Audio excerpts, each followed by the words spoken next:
మొక్కల పెంపకం ఆవశ్యకతను వివరిస్తూ మంత్రులు, అధికారులు రాష్ట్రంలో హరితహారాన్ని కంటిన్యూ చేస్తున్నారు.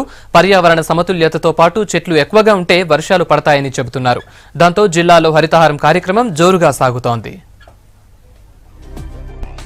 ఆదిలాబాద్ జిల్లా నిర్మల్లో అభివృద్ధి కార్యక్రమాల్లో పాల్గొన్న మంత్రి అల్లోల ఇంద్రకరణ్ రెడ్డి ముఖ్యమంత్రి ప్రతిష్టాత్మకంగా తీసుకున్న హరితహారాన్ని ప్రతి ఒక్కరూ విజయవంతం చేయాలని పిలుపునిచ్చారు. పట్టణంలో సోఫీనగర్ శ్మశాన వాటికతో పాటు గ్రామంలో మొక్కలు నాటారు ఐక్యరెడ్డి. సంరక్షణ చేసే బాధ్యత సర్పంచ్ గారు 5-6 రోజులకోసారి వచ్చి వేరేగా చూడాలి. మరి పిల్లలు నీళ్లు పోస్తున్నారా లేదా, మరి మొక్కకు కంపౌండ్ వాళ్ళైతే లేదంటారు. అప్పటి వరకు అయితే దాన్ని కచ్చబెట్టి మరి దాన్ని రక్షించే కార్యక్రమం చేయండి. మన సంఖ్యాపరంగా మొక్కలు పెట్టడం కాదు, మొక్కలు ఎన్ని రక్షించడమో.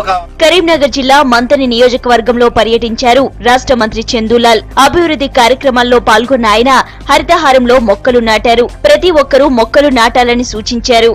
హరితహార కార్యక్రమాన్ని ఇది ఒక ప్రతిష్టాత్మకంగా తీసుకోవడం జరిగింది.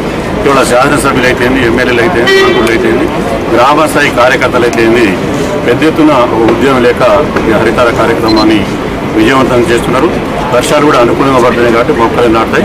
ఇది నిరంతర ప్రక్రియ కాబట్టి జిల్లా టార్గెట్ 4 కోట్లను పెట్టడం జరిగింది. ఇప్పటికీ రంగారెడ్డి జిల్లా కీసర మండలం రాంపల్లి దయర గ్రామంలో మొక్కలు నాటారు మేడ్చల్ ఎమ్మెల్యే పెద్ది సుధీర్ రెడ్డి. రాష్ట్రంలో అడవులు 33% లేకపోవడం వల్లే వర్షాలు పడడం లేదని, అందుకే సీఎం కేసీఆర్ హరితహారం కార్యక్రమాన్ని చేపట్టారని అన్నారు.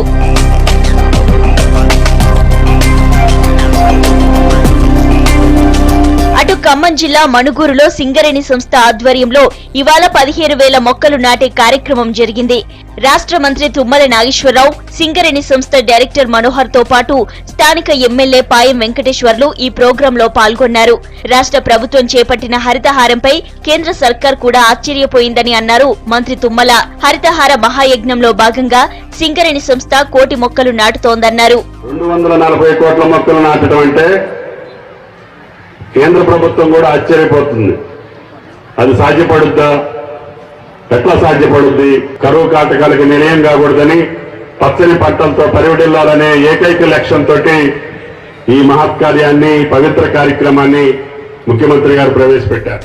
మెదక్ జిల్లా తూప్రాన్ మండలం మల్కాపూర్ లో హరితహారంలో భాగంగా ఒకరోజు 1,00,000 మొక్కలు నాటే కార్యక్రమంలో పాల్గొన్నారు డిప్యూటీ స్పీకర్ పద్మా దేవేందర్ రెడ్డి. ఆదర్శ గ్రామమైన మల్కాపూర్ లో ఇప్పటికే 100% ఇంకుడు గుంతలు, మిషన్ భగీరథలో ఒకే రోజు 342 నల్లాలు బిగించుకున్నారని చెప్పారు.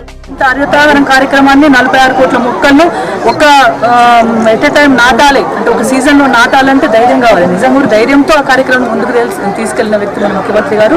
ఎందుకంటే వానలు వాపస్ రావాలి, తెలంగాణ సస్యశ్యామలంగా ఉండాలి, తెలంగాణ రాష్ట్రం హరితహారంగా మారాలి, హరితవనంగా మారాలి. భవిష్యత్ తరాలకు కరువు అనేది ఉండకూడదు, భవిష్యత్ తరాలు మనం పడ్డ కష్టాలు భవిష్యత్ తరాలకు ఉండకూడదని ముఖ్యమంత్రి గారి ఆలోచన. కాబట్టి వరంగల్ కమిషనరేట్లోని దేవాలయాల్లో 1000 జమ్మి మొక్కలు నాటడం ద్వారా సాంప్రదాయాన్ని సంరక్షించినట్లు అవుతుందన్నారు సిపి సుధీర్ బాబు. హరితహారంలో భాగంగా శ్రీ భద్రకాళి అమ్మవారి ప్రాంగణం, వేద పాఠశాల దగ్గర మొక్కలు నాటారు.